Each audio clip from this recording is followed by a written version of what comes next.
Izinkan saya mengucap salam untuk para hadirin yang berbahagia. Assalamualaikum warahmatullahi wabarakatuh. Halo teman-teman, apa kabar nih?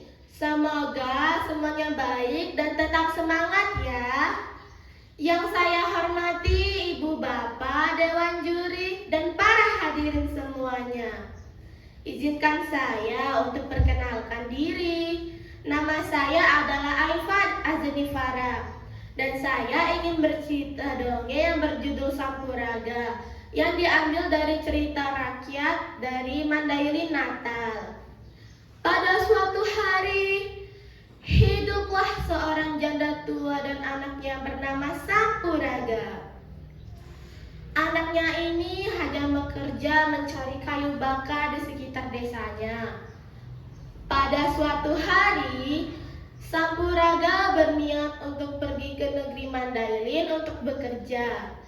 Dan ia pun ingin meminta izin kepada sang ibu. Ibu, aku ingin pergi ke negeri Mandailing untuk bekerja. Baiklah nak, ibu mengizinkanmu. Walaupun ibu sangat khawatir dengan keadaanmu di sana. Setelah meminta izin, Sampuraga pun bergegas untuk pergi ke negeri Mandailing. Sesampainya di sana, Sampuraga berjumpa dengan saudagar kaya. Hei anak muda, sedang apa kau berada di sini? Saya ingin mencari pekerjaan, makanya saya ke sini. Oh, apakah kamu mau bekerja sama dengan saya? Tentu saja boleh. Terima kasih ya Tuan. Ada yang bisa saya bantu Tuan? Sampuraga pun bekerja dengan tekun, baik dan semangat. Sehingga Sampuraga menjadi saudagar kaya yang terpandang.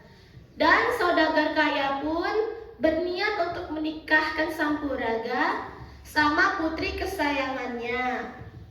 Dan putri saudagar kaya dan Sampuraga pun menikah dengan acara yang sangat meriah. Dan pernikahan mereka pun tersebar kemana-mana sampai ke telinga sang ibu. Sang ibu pun tidak percaya kalau Sampuraga bisa meminang putri saudagar kaya. Dan ibu Sampuraga pun bergegas untuk pergi ke negeri Mandailing untuk berjumpa dengan anaknya.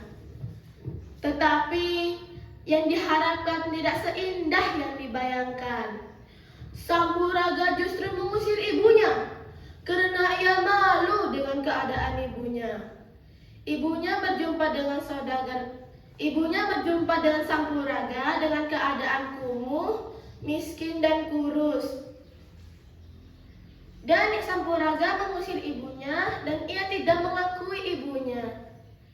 Ibu Sampuraga pergi dengan keadaan menangis dan sedih, dan ia pun berdoa kepada Tuhan.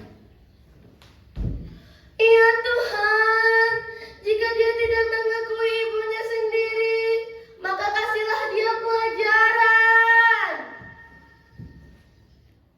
Tiba-tiba, hujan deras datang membanjiri pesta pernikahan Sampuraga juga putri saudagar kaya. Hus, hus. Seketika, tempat pesta pernikahan Sampuraga juga putri saudagar kaya pun menjadi kolam air panas. Dan batu-batu yang berada di sekitar kolam air panas tersebut seperti tempat pesta pernikahan Sampuraga juga putri saudagar kaya. Nah teman-teman, itu saja cerita atau dongeng dari saya. Kalau ada perkataan yang salah, saya mohon maaf. Saya tutup dengan wassalamualaikum warahmatullahi wabarakatuh.